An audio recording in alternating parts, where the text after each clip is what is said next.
A stock split is literally what it sounds like. It's when a company decides to split their stocks, and they usually tend to do this when their share price gets pretty large and they want to make investing in their stock accessible to all investors. If you own 10 shares of a company stock and they do a 2-for-1 split, you're now going to own 2 stocks worth half the amount for every 1 stock you held. You would now have 20 shares instead of 10, but the amount that you invested or that you have invested overall remains the same. Here's a visual just to keep it simple. We're gonna use Apple because they just announced a 4-for-1 split. And by the time this video comes out, the split's already gonna have happened, but we're gonna say Apple's trading at $400, even though it's currently closer to $500 and maybe even more at this time, but to keep it simple, $400 for the price of Apple, let's just use that. And with an announcement of a 4-for-1 split, what that means is for every 1 position of Apple that you had, you're now gonna have 4 after the split.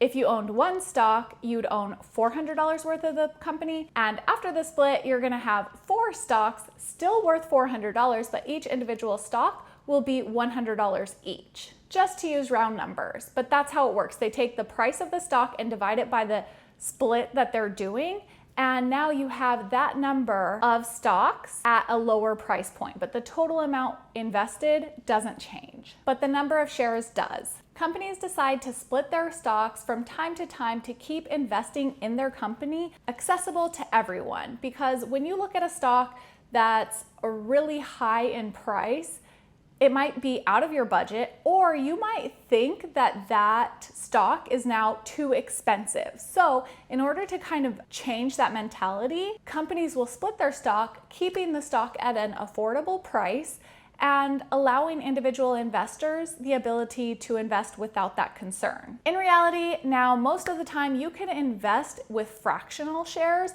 and Schwab and Fidelity both came out with fractional share investing, and it's called stock slices through them. I do have 2 videos on those. If you're interested, take a look at those. Fractional share investing does make stock splits somewhat irrelevant because you can actually decide, I want to invest $100 or $5 in XYZ stock at any time and do that through the fractional share feature. It doesn't matter if the stock is $500 or $3,000 or $100. You can just buy the amount that you can afford to buy. So really, we have to ask ourselves, why do companies do stock splits? It's really more for the psychological effect, because if somebody says, oh, I don't want to buy Amazon, say, because it's $3,000 plus, but they might look at Apple and say, okay, that one's only $500, I'll buy that instead. Assuming you have a large lump sum to invest, or even if you just wanted to invest a smaller amount, like say you decided you had $500 to invest, you could choose to put $500 in Amazon or $500 in Apple. And if one of them is priced at $3,000 and one is priced at $500, you might psychologically want to own a whole stock of Apple versus a portion of a stock in Amazon. And really, it doesn't matter whether you own a portion of a company stock or an entire stock. What really matters is the percentage increase that happens within the stock or within the company. It really doesn't matter the quantity of stocks that you own or fractional shares that you own. What really matters is the percentage that it goes up or down. Another aspect of this psychological stuff that goes into investing when it comes to the splits are, with Apple, for example, let's say on day 1 you own 100 shares of the company, and then overnight you own 400 shares of the company. That might seem pretty cool, but again, you have to remember that the dollar amount that you own in regards to the split doesn't change, aside from the hype that is involved in splits and around splits. A lot of people get excited about splits and want to buy in, and so it just starts to drive the price up because people don't want to miss out on this type of thing, even though it really is just a mind game if you think about it. But going back to making it accessible, if some people do buy, say, a certain number of shares at a time, and then they're able to buy more shares, that could drive the price up. But again, it's just one of those things that's like, you have to think about the dollar amount that you own, not the share amount that you own. Now, sometimes companies decide to do a reverse split, and that's basically the opposite. This happens, usually it's a sign of a company maybe not doing as well. Their stock price has gotten really low. So in order to amp that up, they will do a reverse split. Or it could be a small company like a penny stock, for example, that kind of wants to get rid of that status. And so what they'll do is, say you own 1,000 shares of a company and they do a reverse split, 1 for 10 instead of a 10 for 1, they do a reverse 1 for 10. So that means before the split, you'd own 1,000. After the split, you'd own 100 shares. Just like regular splits, the dollar amount that you own doesn't change, but the quantity of shares does. So in this case, you own a lot less, but still the same dollar amount. If your 1,000 shares were worth $1 a share before the split, they're going to be worth $10 each after the split.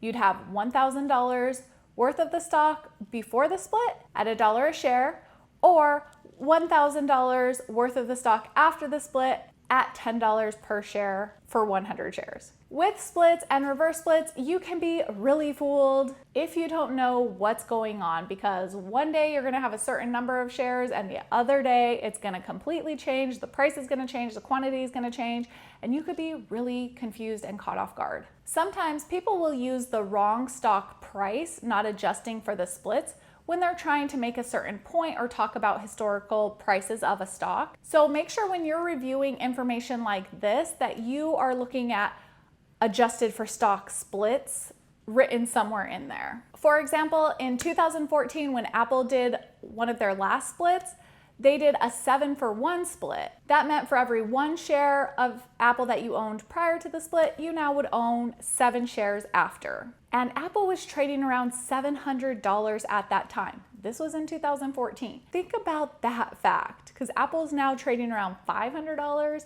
In 2014, it was trading around $700. And if you don't consider the split that happened, then you might be confused to think, oh, well, Apple's trading a lot less than it was in 2014. If you just looked at the numbers prior to the split, then trading at 700, now in 2020, the stock trading at 500, you could think that the stock is worth less than it was then, but that's not the case at all. Another thing to know is when you're adjusting for the stock split, it's gonna look like Apple was at one point a penny stock, meaning a penny stock is anything under $5 is considered a penny stock typically.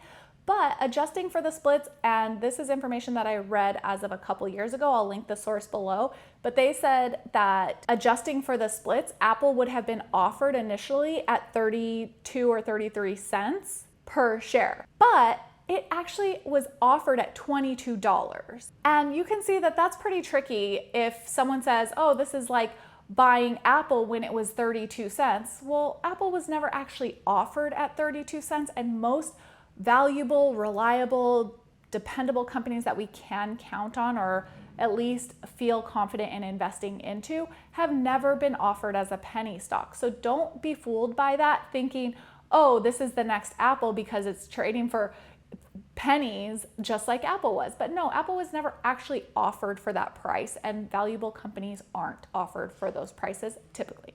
Now, it's easy to look back and say, I wish I would have invested back then because now I would have this, and just regret not buying because we've seen this massive returns in a lot of these companies. But remember that you made the best decision with the information and the resources that you had at that time.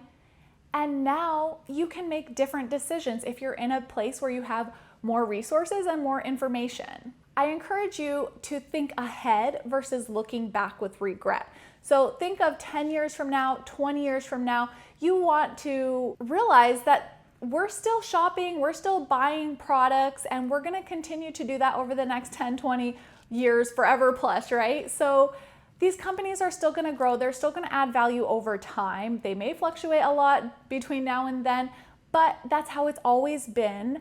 And 10 years from now, you want to be able to look back and just be glad that you made the decision to get started with investing, because most people will look back and say, I wish I would have started sooner, but obviously we can only do what we can do with the time we have now. So I really encourage you to get started with investing And if you're new here, take a look at my channel because I do have different playlists that can help with whatever stage you're at, whether it's budgeting and saving or actually getting started with investing. I've got different videos that can help you along your investing and financial journey. So I would love if you took a look at those. Remember to subscribe. Let me know in the comments below if you have any questions, and I'll see you on the next one. Bye.